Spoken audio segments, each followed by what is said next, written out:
all for coming to the meet and greet for Republican Assembly candidate Corky Emmett. She's here with us today to mix and mingle for a while, and then she'll have some microphone time to talk to us and answer our questions or listen to us about whatever we think having to do with the state of California.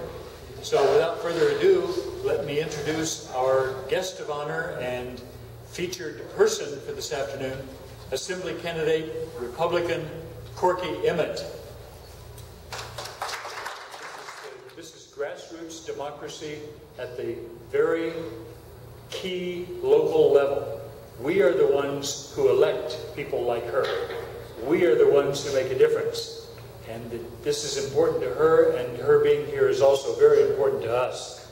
So, started out in the beginning just looking into what all was involved with being part of the Assembly and looking into the issues, what's going on in California. It is comprised of mostly Democrats, and I'm sure you all know that. We have 80 seats in the Assembly, and out of those seats there's only 26 Republicans. It's very lopsided. And I think that it's come to that point because the Republican Party has been so complacent for so many years and just letting things go. We need to fight back. Democrats are like me. I was a Democrat. I was a conservative Democrat. I believe in pro-life. I believe in a lot of the, I believe in the conservative values and principles, and that's why I changed my party.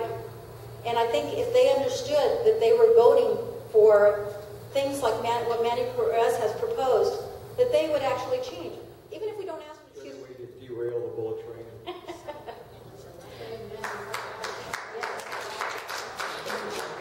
I think we just need to shame the governor as much as possible. We need to shame the governor and, to get rid of that whole idea to begin with, because it's absolutely ridiculous. We don't have the money.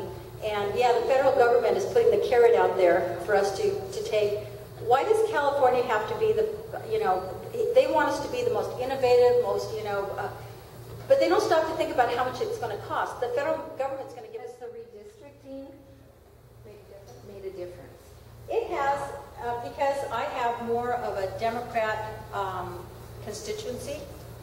I lost through the redistricting. I lost Indian Wells, Rancho Mirage, La Quinta, most of Palm Desert, Palm Springs. There's a lot of Republicans in those areas. But there's a lot of people that are tired about how California's been run. And so I think it's those people that I need to get in front of. Any other questions? Do you have any idea of what we can do to get small businesses back to California and not leave? Do you have any, is there any? Yeah, we got to get rid of the regulations. Besides that? Besides that, we do have free enterprise zones, which most of Imperial County has and part of Riverside County has. And they do have benefits for people who start businesses in those enterprise zones.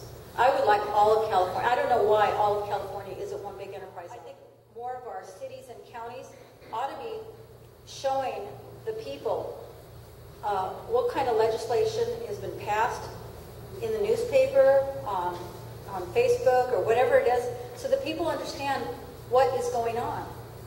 I think that we're just so much have our heads in the sand.